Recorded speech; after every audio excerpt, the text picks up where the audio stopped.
नमस्कार श्रोता बंधुगण मु तुलिका आज आसतु आमर सुलेखिका श्रीमती गीतांजलि पट्टनायकर आउ गोटे गप शुणा। गपटीर ना है विदेशी बाबू। गंजाम जिलार छोट एक ग्राम ना है पोड़ा पदर।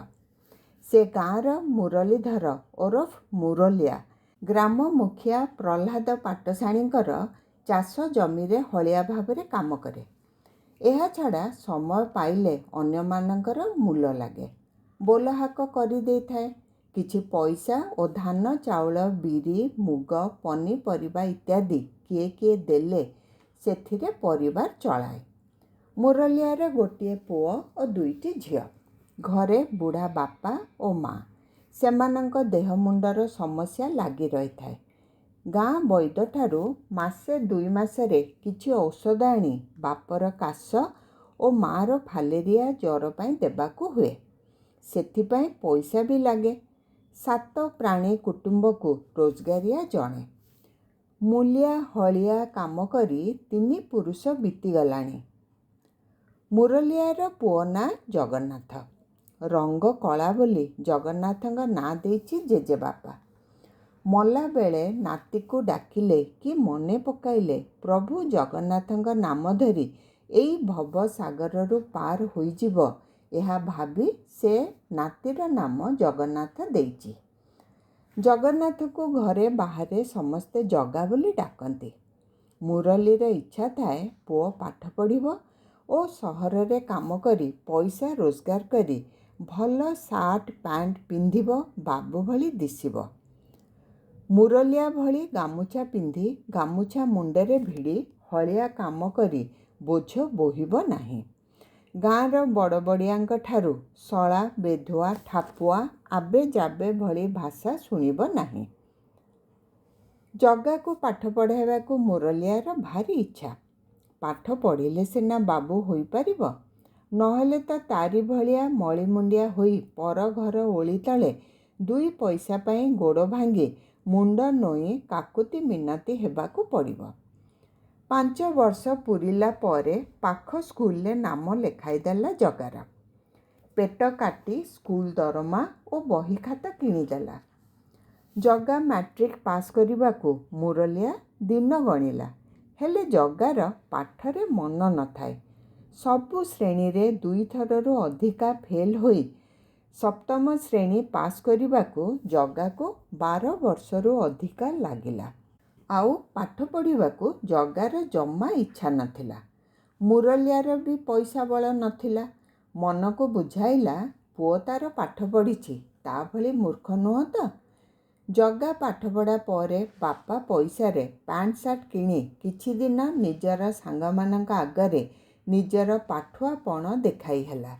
ବିଲ ବାଡ଼ିରେ କାମ କରୁଥିବା ସାଙ୍ଗମାନଙ୍କ ଆଗରେ ଜହ୍ନ ମାମୁଁ ବହିର ଗପ ସିନେମା ଗପ ଆଉ କେତେ ମିଛ ସତ କଥା କହି ନିଜର ଜାଣିବା ପଣ ଦେଖାଇ ହେଲା ସବୁବେଳେ। ପାଠ ପଢ଼ିଛି ବୋଲି ବିଲ ବାଡ଼ି କାମରେ ବାପା ମୁରଲିଆକୁ ସାହାଯ୍ୟ କରିବାକୁ ଜଗାକୁ ଲାଜ ମାଡ଼ିଲା। ପ୍ରତିଦିନ ସଞ୍ଜ ବେଳକୁ ସାଙ୍ଗମାନଙ୍କୁ ନେଇ ମନ୍ଦିର ଚୌତରାରେ ଗଞ୍ଜେଇ ଭାଙ୍ଗ ଖାଇ ତାସ୍ ଖେଳି ରାତି ଅଧକୁ ଘରକୁ ଆସିଲା। ଦିନସାରା କାମ କରି ମା ହାଲିଆ ହୋଇଯାଇଥାଏ। ଜଗାକୁ ଖାଇବାକୁ ଦେବାକୁ ଅଧ ରାତି ଯାଏଁ ଅନେଇ ବସିବାକୁ ପଡ଼େ ମା'କୁ। ଜଗାର ଏଭଳି କାରବାର ଦେଖି ବାପା ଓ ଜେଜେବାପା ଚିନ୍ତାରେ ପଡ଼ିଲେ। 20 ବର୍ଷର ଯୁବକ ଟୋକା କୁଟା ଖଣ୍ଡକୁ 2 ଖଣ୍ଡ କରୁନି। ଅଧା ବୁଢ଼ା ବାପା ଖଟି ଖଟି ମରୁଛି। ଏମିତି ରଙ୍ଗଢଙ୍ଗ ଦେଖି ସହି ନପାରି ଦିନେ ବୁଢ଼ା ଜେଜେ କହିଲା, ଭେଣ୍ଡାଟାଏ ହେଲୁଣି, କୋଉ କାମକୁ ବାହାରୁ ନାହୁଁ, 2 ପଇସା ଘରକୁ ଆଣୁନୁ, 4 ଜଣ ଲୋକର ଖାଇବା ଖାଉଛୁ, ସେଥିରେ ପୁଣି ବହୁତ ବାଛୁଛୁ, ଭଲ ମନ୍ଦ ଦିଅ ବୋଲି ଖୁଣୁଛୁ। ଜେଜେବାପାର ଏଇ କଥା ଜଗାକୁ ଭାରି ବାଧିଲା। ସେ ଗାଁ ଟାଉଟର ମଧୁଆକୁ ସବୁ କହିଲା। ମଧୁଆ କହିଲା, ବିଦେଶରେ ଚାକିରି କରାଇଦେବି, 5,000 ଆଣ। ଘରେ ପାଟିତୁଣ୍ଡ କରି ମା'ର ବଟଫଳ ପାଉଁଜି ଅଣ୍ଟାସୂତା ଓ ରୂପା ମୁଦି ବନ୍ଧା ପକାଇ ଟଙ୍କା ଆଣିଦେଲା ମଧୁଆକୁ। ମଧୁଆ ଯୋଗାଡ଼ କରି ମଧ୍ୟସ୍ଥି ସହ କଥା ହୋଇ ଧାନ ବସ୍ତା ଲଦା ହେଲା ଭଳି ଲୋକ ଲଦା ହୋଇଥିବା ପାଣି ଜାହାଜରେ ରେଙ୍ଗୁନ ଆଜିର ବର୍ମା ଦେଶକୁ ପଠାଇଦେଲା। ସେ ଦେଶରେ ଜଗନ୍ନାଥ ଓରଫ ଜଗା ନାଳି ସଫା ଠାରୁ ଆରମ୍ଭ କରି ଲୋକଙ୍କ ପାଇଖାନା ସଫା କରିବାକୁ ଲାଗିଲା। କାମ ନ କଲେ ଭୋକରେ ମରିବ। ପ୍ରଥମ ବର୍ଷ ଯେମିତି ସେମିତି କଟିଗଲା। ଦ୍ୱିତୀୟ ବର୍ଷ ଜଗା ଟିକିଏ ଭଲ କାମ ପାଇଲା, ମାନେ ହୋଟେଲରେ ବାସନ ଧୁଆ କାମ ପାଇଗଲା। ମାଗଣାରେ ଗୋଟିଏ ଟାଇମ୍ ଗଣ୍ଡେ ଭଲ ଖାଇବାକୁ ମିଳିଲା। ପଇସା ବି ଭଲ ପାଇଲା। 4 ଜଣ ଭାରତୀୟଙ୍କ ସହ ଏକ ବଖୁରିଆ ଘରେ ଭଡ଼ା ନେଇ ରହିଲା ମଣିଷ ଭଳି। ଆସିବା ଦିନଠାରୁ ନିଜର ପୋକ ମାଛି ଭଳି ଜୀବନ ଦେଖି ଗାଁ ଛାଡ଼ି ଆସିଛି ସେ କେତେ ଭୁଲ କରିଛି ଜାଣିପାରିଲା। 4-6 ମାସ ପରେ ନିଜେ 2 ପଇସା ସଞ୍ଚି ପାରିଲା। ବର୍ଷ ଶେଷରେ 1000 ଟଙ୍କା ଜୁଟାଇ ବାପ ନାଁରେ ଗାଁକୁ ମନି ଅର୍ଡ଼ର କରିଦେଲା। ଏତେ ଦିନ ଧରି ଜଗାଠାରୁ କିଛି ଖବର ନ ପାଇ ଘରେ କାନ୍ଦ ବୋବାଳି ପଡ଼ିଥିଲା। ଟାଉଟର ମଧୁଆକୁ ନୀତି ମୁରଲିଆ ଗାଳିଗୁଲଜ କରୁଥିଲା। ଏବେ ପୁଅଠାରୁ ଟଙ୍କା ପାଇ ଓ ଭଲ ଅଛି ଜାଣି ଖୁସିର ଲହଡ଼ି ଘରେ ଖେଳିଗଲା। ଜଗାର ମା ମନ୍ଦିରକୁ ଯାଇ କଦଳୀ ଗୋଟେ ଓ ଗୁଡ଼ ପୂଜା କରି ମନ୍ଦିର ଭାଇନାକୁ 8 ଅଣା ଦେଇ ଆସିଲା। ସେଇଦିନଠାରୁ ପ୍ରତି 6-8 ମାସରେ କିଛି କିଛି ଟଙ୍କା ଜଗାଠାରୁ ଆସିଲା। ମୁରଲିଆ ଆଶାବାଦୀ ହୋଇଗଲା। ଗାଁର ପାଠୁଆ ରୋଜଗାରିଆ ଓ ବିଦେଶରେ କାମ କରି 1000 ଟଙ୍କା ପଠାଉଛି ପୁଅ। ମୁରଲିଆର ଛାତି କୁଣ୍ଢେ ମୋଟ। ଗାଁରେ ଏଥର ମୁରଲିଆର ଇଜ୍ଜତ ବଢ଼ିଯାଇଛି। ଗଲା ଆସିଲା ବେଳେ କିଏ ନା କିଏ ପଚାରି ଦେଉଛି, ମୁରଲିଆ ଆଉ ଖବର କ'ଣ? ଦିନେ ଗାଁ ସାହୁକାରଙ୍କ ସହ ଦେଖା ହୋଇଗଲା। ନଇଁ ପଡ଼ି ଓଳଗି ହେଲା ମୁରଲିଆ। ଅନ୍ୟ ଦିନ ସାହୁଏ ନ ଅନାଇ ସେପଟକୁ ମୁହଁ ବୁଲାଇ ଚାଲିଯାଆନ୍ତି। ହେଲେ ଏଥର ଟିକେ ରହିଯାଇ ପଚାରିଲେ, କିଏ ମୁରଲି କିରେ? ଆଉ ଭଲ ସବୁ? କେତେବେଳେ ଘର ଆଡ଼େ ଆସୁନୁ? କୃତ୍ୟ ହୋଇ ମୁରଲିଆ କହି ପକାଇଲା, ଆସିବେ ଆଜ୍ଞା। ଆଜି ସାହୁଏ ତାକୁ ମୁରଲି ବୋଲି ଡାକିଲେ। ସବୁବେଳେ ଆବେ ମୁରଲିଆ ଠାପୁଆ ବୋଲି ଡାକିଥାନ୍ତି। ଏସବୁ ଜଗା ପାଇଁ ହୋଇଛି। ବିଦେଶ ଯାଇ କଞ୍ଚା ଟଙ୍କା ପଠାଇବାରୁ ଆଜି ଗାଁରେ ମଣିଷରେ ଗଣୁଛନ୍ତି। ଜଗା ମା'ର ମଧ୍ୟ ଗାଁ ସ୍ତ୍ରୀଲୋକଙ୍କ ମାନଙ୍କ ଆଗରେ ଖୁବ୍ ମହତ ବଢ଼ିଯାଇଛି। ଗାଧୁଆ ତୁଠରେ ପୁଅ ଜଗା ପଠାଇଥିବା ଟଙ୍କାରେ ବନ୍ଧା ପଡ଼ିଥିବା ରୂପା ଗହଣା ଅଧାରୁ ବେଶି ମୁକୁଳାଇ ସାରିଲାଣି। ଆଉ କିଛି ଦିନ ପରେ ସବୁ ଗହଣା ମୁକୁଳାଇ ଦେବ। ଯେଉଁ ଗାଁ ମାଇପେ ଜଗାକୁ ଗଞ୍ଜଡ଼, ଅଳସୁଆ, ଛତରା ବୋଲି କହୁଥିଲେ ସେମାନଙ୍କ ମୁହଁରେ ଯେମିତି ତାଲା ପଡ଼ିଯାଇଛି। ଈର୍ଷାରେ ଜଳି ଯାଉଛନ୍ତି। ହେଲେ କିଛି କହିପାରୁନାହାନ୍ତି। ଏମିତି ଆଉ 3 ବର୍ଷ କଟିଗଲା ମୁରଲିଆର। 2 ଝିଅଙ୍କୁ ଯଥା କଥା କରି ବିବାହ କରାଇଦେଲା। ବିବାହ ବେଳକୁ ସାହୁକାରଙ୍କଠାରୁ କିଛି ଉଧାର ଆଣିଲା। ସାହୁକାର ବି ଏଥର ଧାର ଉଧାର ଦେବାକୁ ସହଜରେ ରାଜି ହୋଇଗଲେ। ମୁରଲିଆର ରୋଜଗାରିଆ ପୁଅ, ବାପର ସବୁ ଧାର ଉଧାର ଶୁଝିଦେବ। ମୁରଲିଆ ଏଥର ପୁଅକୁ ଖବର ପଠାଇଲା ଯେ, କାହିଁ କେତେ ବର୍ଷରୁ ତତେ ଦେଖିନି। ଜେଜେବାପା ଜେଜେମା ପାଚିଲା ଆମ୍ବ କେତେବେଳେ ଖସିଯିବେ କହିହେବନି। ଟିକେ ଗାଁକୁ ଆସିଲେ ଆମେମାନେ ତତେ ଦେଖନ୍ତୁ। ଜଗନ୍ନାଥର ମନ ବି ଉଚ୍ଛନ୍ନ ହେଲାଣି ଗାଁ ମାଟିକୁ ଫେରିବାକୁ। କେତେଦିନ ପରେ ସଞ୍ଚିଥିବା ଟଙ୍କା ପଇସା ଧରି ଦିନେ ମୁହଁ ସଞ୍ଜରେ ଗାଁ ମୁଣ୍ଡରେ ବସ୍ରୁ ଓହ୍ଲାଇଲା। ଗରମ ଦିନ, ପବନ ବୋହୁଛି। ଫୁଲ୍ ପ୍ୟାଣ୍ଟ, ଫୁଲ୍ ସାର୍ଟ, ଟୋପି, ଜୋତା, ମୋଜା ଓ ବେକରେ ଟାଇ ବନ୍ଧା ହୋଇଛି। ଦେହରୁ ଗମ ଗମ ଝାଳ ବୋହି ଓଦା ସରସର ହୋଇଗଲାଣି। ହାତ ଘଣ୍ଟାରେ ସମୟ ଦେଖି ଘର ଆଡ଼କୁ ମୁହାଁଇଲା। ଚକ ଲାଗିଥିବା ସୁଟକେଶକୁ ଭିଡ଼ି ଭିଡ଼ି ନେଇ ଜଗା ଏପଟ ସେପଟ ଚାହିଁ ଚାହିଁ ଚାଲିଥାଏ। କ୍ଷେତରୁ ଫେରୁଥିବା ହଳିଆ ଓ ଅନ୍ୟ ଲୋକମାନେ କେହି ଜଗାକୁ ଚିହ୍ନି ପାରୁନଥାନ୍ତି। ସେମାନଙ୍କ ଭିତରୁ ଜଣେ ଲୋକ ପଚାରିଲା, ବାବୁ, କାହା ଘରକୁ ଯିବ? କେଉଁ ଦେଶରୁ ଆସିଲ? ଜଗାର ଛାତି କୁଣ୍ଢେ ମୋଟ। ସେ ବର୍ତ୍ତମାନ ବାବୁ। ଏଇ ଛୋଟ ଗାଁର ମଳି ମୁଣ୍ଡିଆଙ୍କ ଭିତରେ ସେ ସହରୀ ବାବୁ। ନିଜ ଘର ଦୁଆର ମୁହଁରେ ପହଞ୍ଚିଲା। ମା କ'ଣ ପାଇଁ ଦାଣ୍ଡ ଦୁଆରକୁ ଆସିଥିଲା। ତାକୁ ଦେଖି ହାତେ ଲମ୍ବର ଓଢ଼ଣା ଟାଣି ପଚାରିଲା, କାହାକୁ ଖୋଜୁଛ ବାବୁ? ଗାଁ ସାହୁକାରଙ୍କ ଘର ଆରପଟେ 10-12 ଘର ଛାଡ଼ି।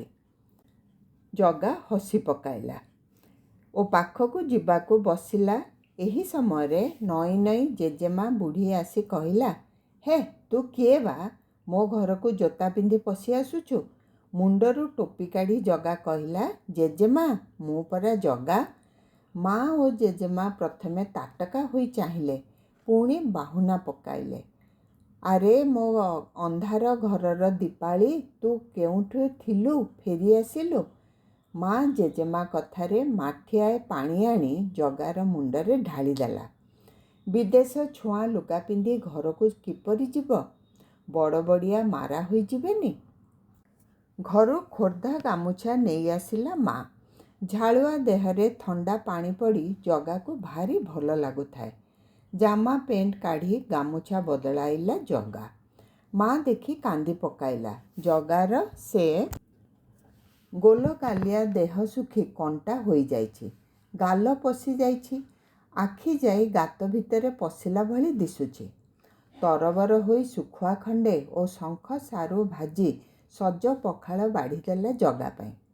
ଜଗା ସୁଟକେସରୁ ହାଫପ୍ୟାଣ୍ଟ, ନାଲି ହାତକଟା ଗଞ୍ଜିଟେ କାଢ଼ି ପିନ୍ଧି ପଖାଳ ବେଲା ପାଖରେ ବସିଲା। ସାଇଁ ସାଇଁ କରି 2 ବେଲା ପଖାଳ ଶୁଖୁଆ ଭଜା ସହ ତେଣ୍ଡି ଦେଲା। ଆକଣ୍ଠ ଭୋଜନ କରି ଅଗଣାରେ ଚଟାଇ ପକାଇ ଗଭୀର ନିଦରେ ଶୋଇ ଘୁଙ୍ଗୁଡ଼ି ମାରିଲା ଜଗା। ରାତି 9ଟା ବେଳକୁ ନିଦ ଭାଙ୍ଗିଲା। ବାପା ହାତରେ ଆଣିଥିବା ଟଙ୍କାରୁ କିଛି ଧରାଇ ଦେଲା। ମୁରଲିଆକୁ ସ୍ୱର୍ଗ ପାଇଲା ପରି ଲାଗୁଥାଏ।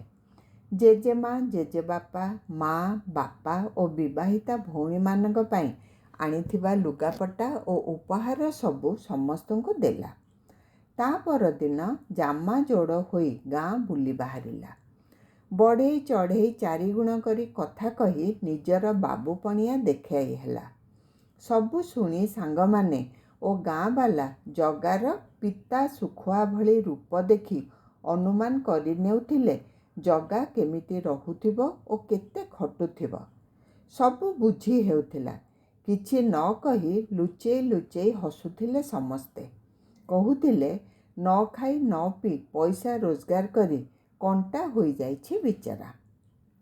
ଏଥର ବୋହୂ ଆଣିବାକୁ ହେବ ଘରକୁ। ପୁଅ ରୋଜଗାର କଲାଣି। ଭେଣ୍ଡା ପୁଅର ଦେହର ଯତ୍ନ ନେବାକୁ ସ୍ତ୍ରୀଟିଏ ଦରକାର। ପାଖ ଗାଁର ନିଜ ସାଙ୍ଗର ଝିଅକୁ ଜଗାର ପତ୍ନୀ କରି ଆଣିବାକୁ ମୁରଲି ଠିକ୍ କଲା। ଜଗା ବାପାକୁ କହିଲା, ମୋର ସ୍କୁଟରଟିଏ ଦରକାର। ଝିଅ ଦେଖି ଜଗା ରାଜି ହେଲା ଓ ଝିଅର ବାପା ସ୍କୁଟରଟିଏ ଦେବ ବୋଲି ରାଜି ହେଲେ। ବାହାଘର ହୋଇଗଲା। ଆସିବା ପରଠାରୁ ଜଗାକୁ କାଶ ଓ ଅଳ୍ପ ଅଳ୍ପ ଜ୍ୱର ମଝିରେ ମଝିରେ ହେଉଥିଲା। ବିବାହର 2 ମାସ ଯାଏ ଗାଁରେ ସ୍ତ୍ରୀ ପାଖରେ ରହିଲା ଜଗା। ଟଙ୍କା ସରି ଆସୁଛି, ଜ୍ୱର ବି ହେଉଛି ମଝିରେ ମଝିରେ। ଡାକ୍ତରଖାନାକୁ ଜଗା ଯାଇଥିଲା। କାହିଁକି ନା ତାକୁ ବହୁତ ଦୁର୍ବଳ ଲାଗୁଥିଲା। ଡାକ୍ତର ରକ୍ତ ପରୀକ୍ଷା କଲେ।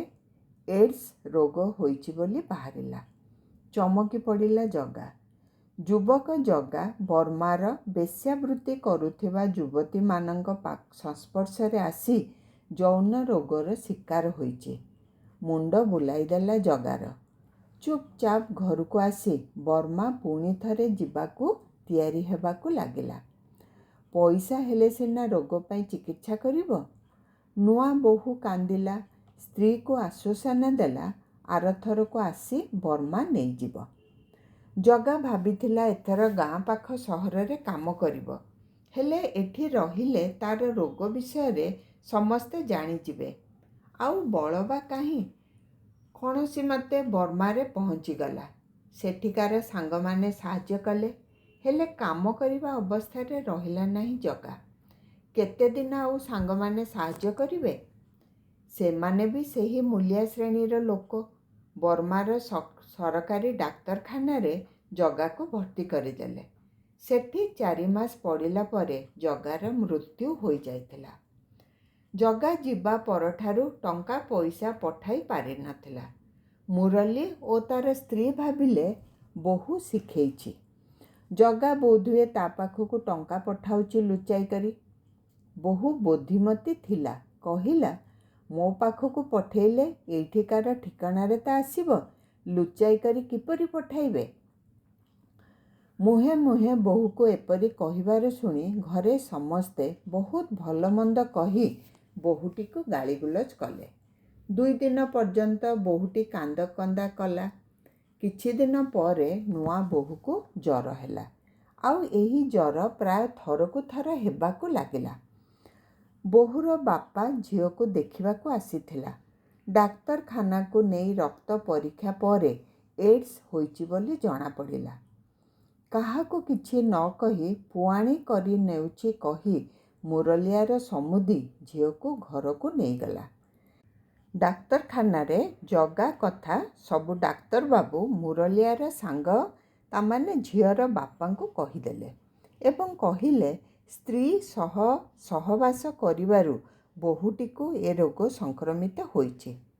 ଚିନ୍ତା କରିବାର ନାହିଁ, ଆରମ୍ଭ ମାତ୍ର ହେଇଛି, ଭଲ ହୋଇଯିବ। ବୋହୂଟି ସବୁ ବୁଝିଗଲା। ଏଣେ ଜଗାର କ୍ରିୟାକର୍ମ ରେଙ୍ଗୁନରେ କରି ପ୍ରାୟ 5 ମାସ ପରେ ମୁରଲିଆକୁ ଜଗାର ମୃତ୍ୟୁ ଖବର ଦେଲେ ସାଙ୍ଗମାନେ। ମୁରଲିଆ ଘରେ କାନ୍ଦ ବୋବାଳି ପଡ଼ିଗଲା। ବୋହୂ ଆସିଲା ଠାରୁ ପୁଅକୁ ଖାଇଗଲା। ଯବାନ ପୁଅ ଶୁଖିଲାରେ ମରିଗଲା। ବିଧବା ବୋହୂ ଆଉ ଶାଶୁ ଘରକୁ ଆଉ ଫେରିଲା ନାହିଁ। 2-3 ବର୍ଷ ପରେ ପୁଣି ଥରେ ବୋହୂଟିର ବିବାହ ଏକ ବିପତ୍ନୀକ ସହିତ ତା ବାପା କରାଇଦେଲେ, ଝିଅର ଭବିଷ୍ୟତ ଚିନ୍ତା କରି। ବିପତ୍ନୀକ ହେଲେ ବି ଯୁବକ ଥିଲା ଲୋକଟି।